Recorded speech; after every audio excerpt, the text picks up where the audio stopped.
2001년 미국 백악관 국가장애위원회 정책 차관보였으며 2006년 미국 루스벨트 재단 선정 127인의 공로자에 포함되었고 2008년 국제 로터리 인권상을 수상한 강영우 박사님의 이야기입니다.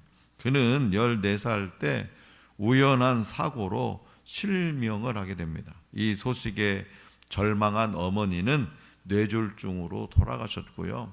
그를 돌보던 누나마저 과로로 사망합니다. 계속되는 이런 절망적인 상황에서 좌절과 낭망의 시간을 보내던 강 박사는 오직 이 하나님의 은혜를 기대하며 믿음으로 극복해 갑니다. 그렇게 주님과 동행하던 중에 그는 자신보다 더 어려운 처지에 있는 사람들을 마음에 품기 시작하죠. 그리고 나는 하나님이 복 주시기 위한 축복의 도구다 라면서 감사함으로 하나님을 찬양했습니다. 그 결과 그의 실명은 강 박사 자신뿐만 아니라 주변 사람들에게 축복의 통로가 되었습니다. 그는 자신이 받은 축복을 이렇게 고백합니다. 저희 가족 모두가 저의 실명으로 인해 훌륭한 사람들로 자라난 것이 하나님의 축복입니다. 제 아내는 저 때문에 장애 교육을 공부해서 그 분야 전문가가 되었고, 큰 아들은 내 눈을 고쳐주기 위해 안과 의사가 되었으며, 작은 아들은 나의 연설문 쓰는 것을 도와주다가 글을 잘 쓰게 되었고 28세에 법학 박사로 상원의원의 최연소 고문 변호사가 되었습니다. 성도 여러분, 고난과 역경을 바라보던 데서 눈을 돌려서 크고 위대하신 하나님을 바라보고 의지하며 그분을 신뢰함으로 모든 일에 감사하는 사람은 하늘의 은혜를 받아 누릴 수 있습니다.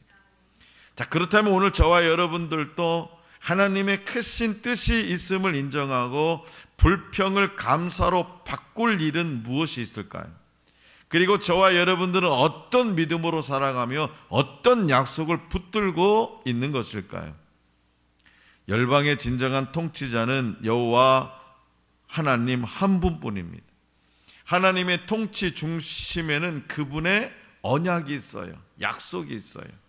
하나님은 자기 백성과 언약을 세우시고 그 언약을 통해서 그분의 뜻을 이루어 가십니다. 하나님은 언약을 준수하는 사람에게 복을 주십니다. 하나님의 언약을 가볍게 여겨 하나님께 버림받았던 사울과 대조적으로 다윗은 언약을 철저히 준수해서 하나님께 큰 복을 받았습니다. 하나님의 언약을 중시한 다윗은 사울 시대에 20여 년간 기럇 여아림에 방치되어 있던 언약궤를 예루살렘으로 옮깁니다. 하나님 임재의 상징인 언약궤가 예루살렘으로 들어오는 순간 다윗은 한시적으로 제사장이 되어서 번제와 화목제를 하나님 앞에 드리죠. 그리고 시를 지어서 하나님을 찬양합니다. 역대기 저자는 시편에 있는 다윗의 시 3개 105편, 96편, 106편을 하나로 묶어서 오늘 우리에게 주신 본문 말씀이 기록된 역대상 16장 7절에서 36절에 소개합니다. 다윗은 언약궤가 이스라엘 통치 중심에 도착한 일을 기점으로 과거 하나님이 행하셨던 언약과 그 성취를 기억하며 찬양하게 하는 거예요. 이처럼 지난 은혜를 돌아보면서 하나님의 능력과 사랑에 감사하는 일은 하나님 백성의 도리입니다. 그리고 그분으로 인해서 즐거워하며 그 이름을 높여 찬양하는 일 또한 하나님 백성의 도리입니다. 왜냐하면 열방의 통치자이신 하나님은 찬양받기에 합당하신 분이기 때문이죠.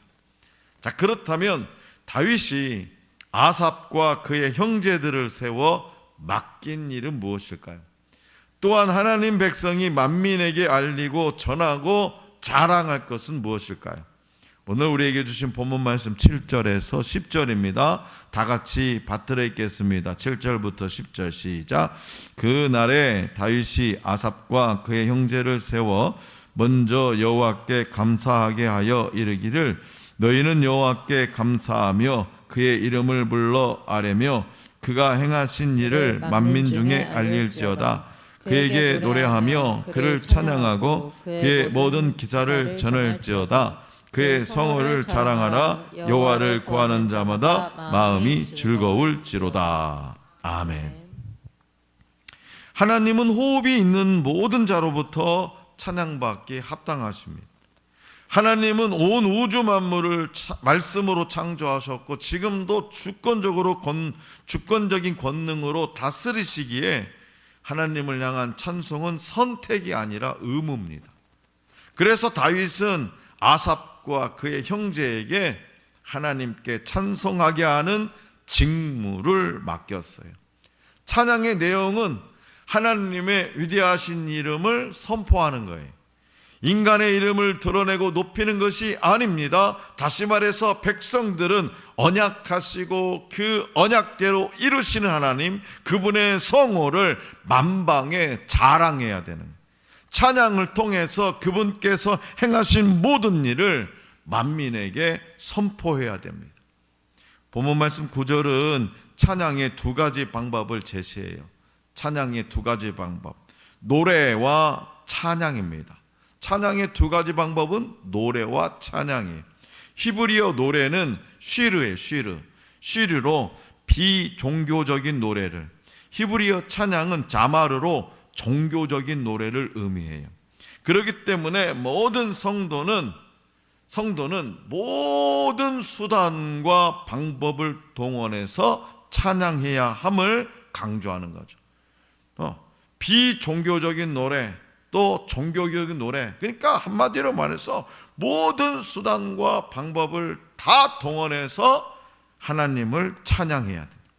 10절에서는 특별히 그의 성호를 찬양하라 라고 합니다. 하나님 백성이 자랑해야 하는 이름은 오직 여호와 하나님 한 분뿐이에요. 이렇게 하나님의 능력과 임재를 구하며 찬양할 때 자신을 위해 행하실 하나님의 크신 역사에 대한 그런 기대감이 새롭게 되고요, 하나님의 크신 능력과 은혜 가운데에서 오늘 저와 여러분들이 온전히 거할 수 있습니다. 하나님을 찬양하는 자들은요 즐겁고 기뻐요. 하나님을 찬양하는 자들은 즐겁고 기뻐요. 왜냐? 하나님은 마음과 뜻과 힘을 다해 하나님을 찬양하는 성도들과 함께 하시고요, 그 모든 행사를 형통하게 하시기 때문이에요. 형통하게 잘 될 수밖에 없다라는 거예요. 우리가 하는 모든 일이 하나님을 찬양하는 자들은. 그렇다면 여러분들은 일상에서 얼마나 자주 하나님을 찬양하십니까? 하나님께 감사하며 찬양할 수밖에 없는 그 은혜의 기억을 여러분들의 가족과 친구 그리고 이웃들과 얼마나 나누며 살아가고 있습니까? 저는요 수도 없이 막 이거 막 자랑해, 이것저것 막 자랑질을 많이 해요. 솔직히 말했어요. 그럼 우리 사모님 옆에서 막 뜯어 좀 말겨요. 좀 그만하라고. 왜 그래요? 혹여나 내 자랑이 될까봐 그런 거죠. 내 자랑이 될까봐.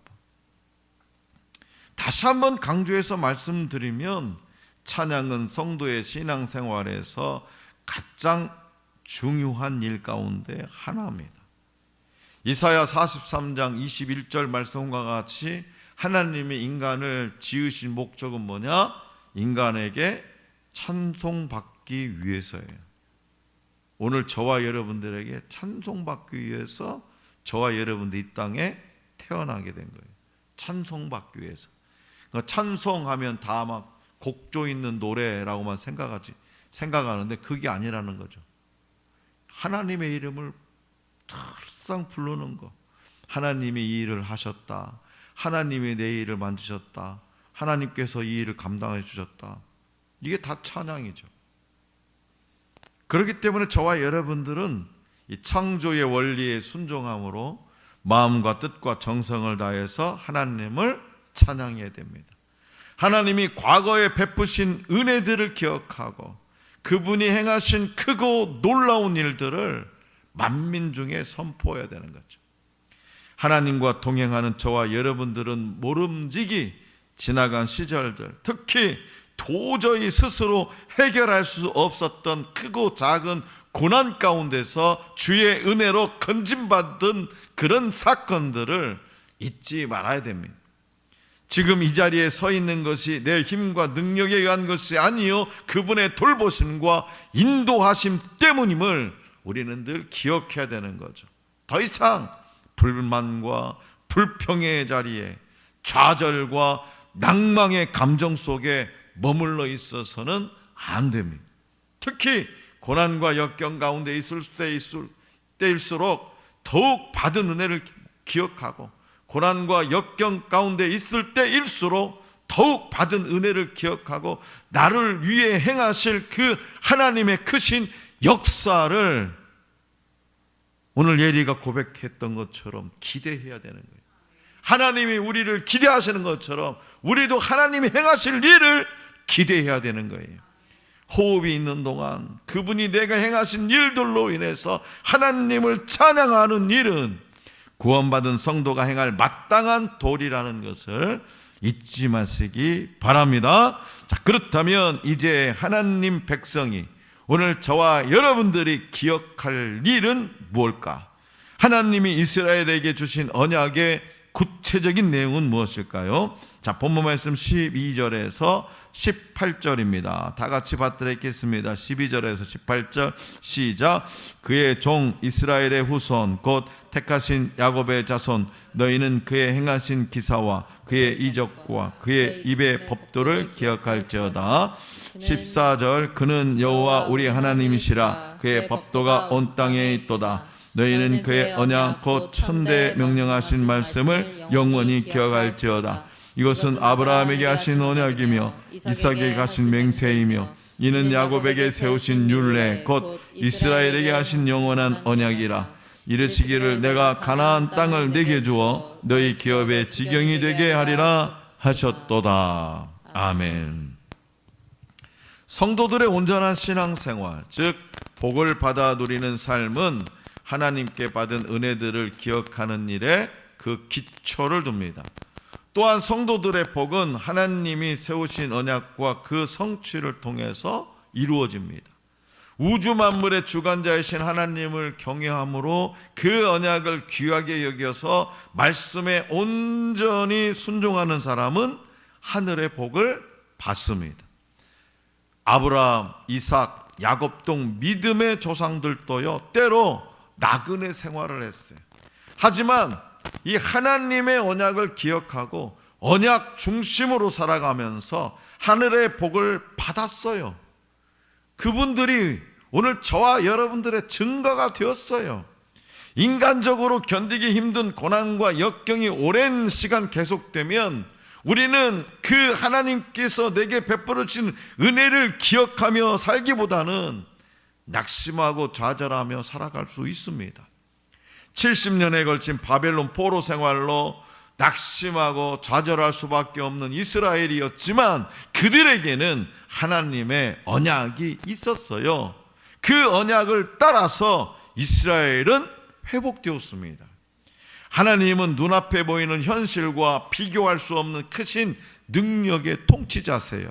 그분은 이스라엘에게 하신 영원한 언약을 기억하라고 명하십니다. 하나님은 전지전능하시기 때문에 못하실 일이 없어요. 하나님은 신실하시기에 세우신 언약을 이루십니다. 신실하신다는 것은 거짓말쟁이가 아니라는 거예요. 반드시 때가 되면 그 약속을, 저와 여러분들에게 하긴 약속을 이루신다는 거예요. 그렇기 때문에 하나님을 경외하며 말씀대로 행하고 그 언약을 붙드는 사람은 누구든지 언약의 복을 누립니다. 하나님이 인생을 책임져 주십니다.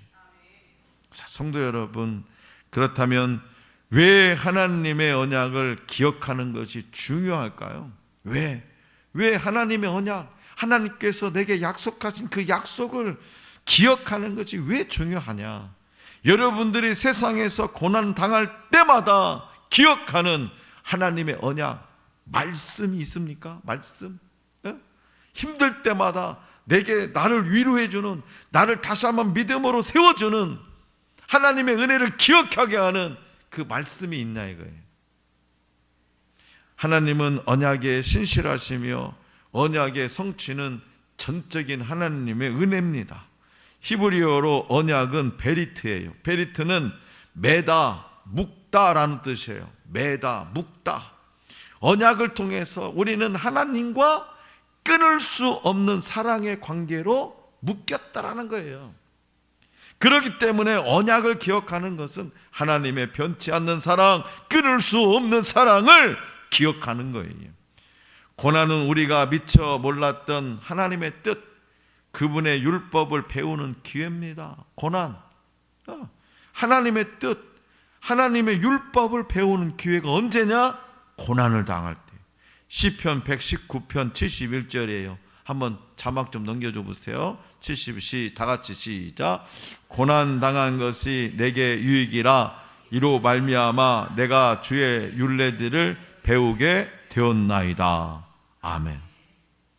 고난 당한 것이 내게 유익이라 이로 말미암아 내가 주의 율례들을 배우게 되었네. 고난 당할 때 하나님의 약속들이 생각나고 어떻게 하면 이 고난 하나님의 방법으로 해결이 될 수 있을까? 그것을 배우게 된다는 거예요. 세상 사람들은 고난을 당하면 낙심하고 절망하고 그거를 인간적으로 해결해 보려고 사람들 만나고 안 되면 어떻게 해요? 안 되면 계속 또 술 마시고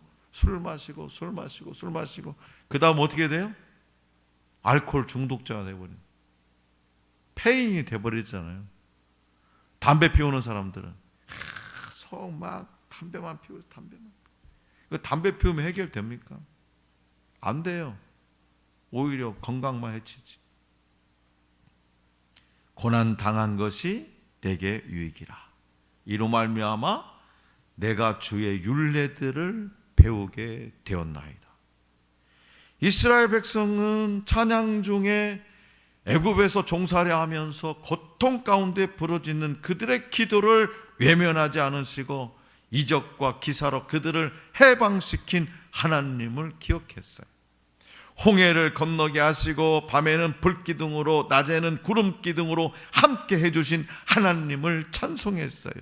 이처럼 하나님은 고난 중에 그분의 이름을 부르며 간절히 기도하면 응답해 주십니다.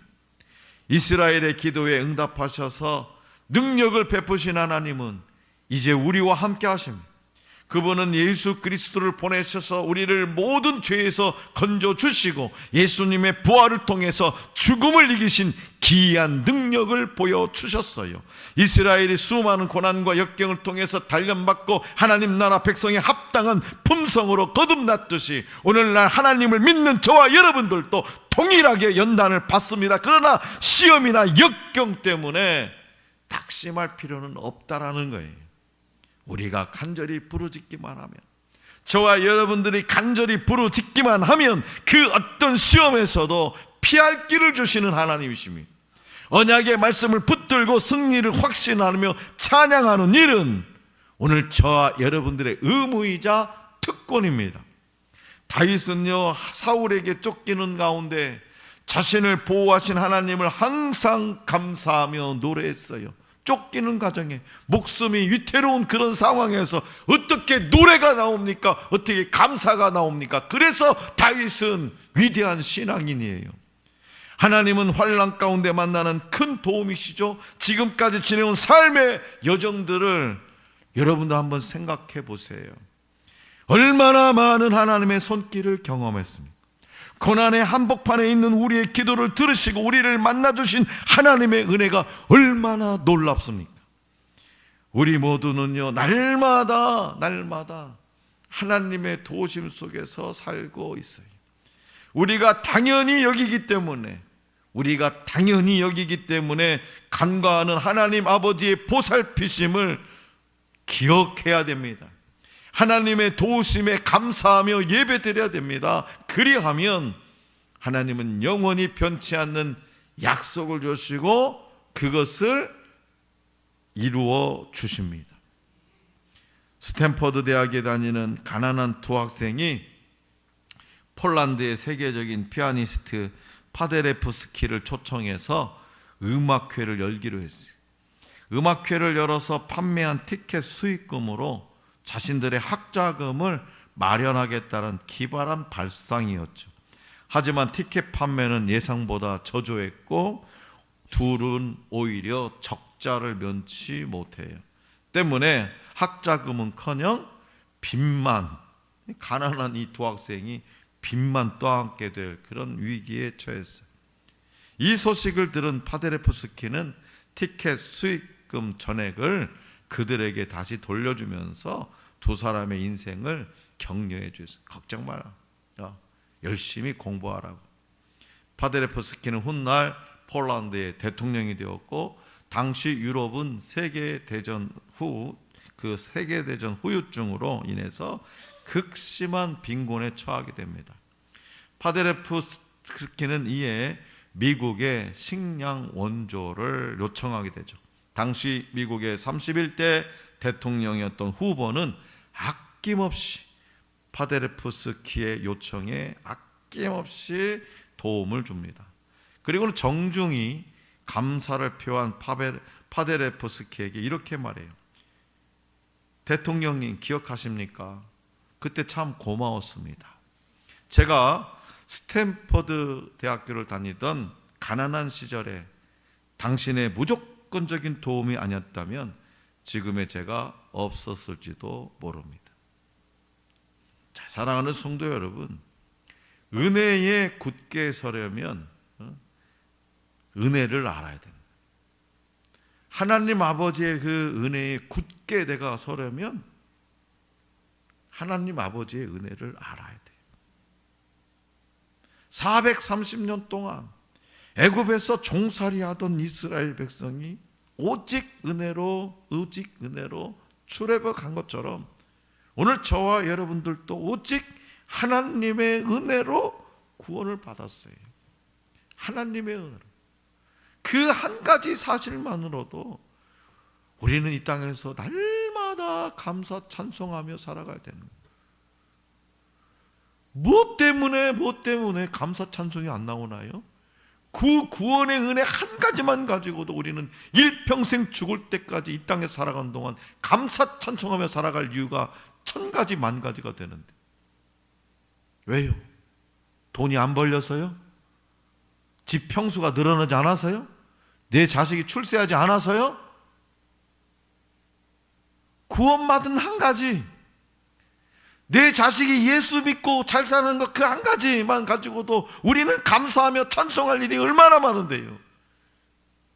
아니, 내 자신이 하나님의 그 오직 은혜로 구원받은 하나님만 가지고도 날마다 감사 찬송하며 살아가야 되는데요. 왜 그러지 못하는가요? 왜 세상 사람들처럼 똑같이 생각하며 살아가는가요? 그러니 세상 사람들이 교회에 기대가 없어요. 교회에 대해서 믿는 사람들에 대한 기대가 없어요. 저나 똑같지. 예수를 믿음으로 우리는 구원받았어요. 구원을 받음으로 죄와 죽음의 문제를 해결받았어요. 죄와 죽음의 문제를 해결받았다는 것은 내가 지옥 가지 않고 천국에 간다는 거잖아요.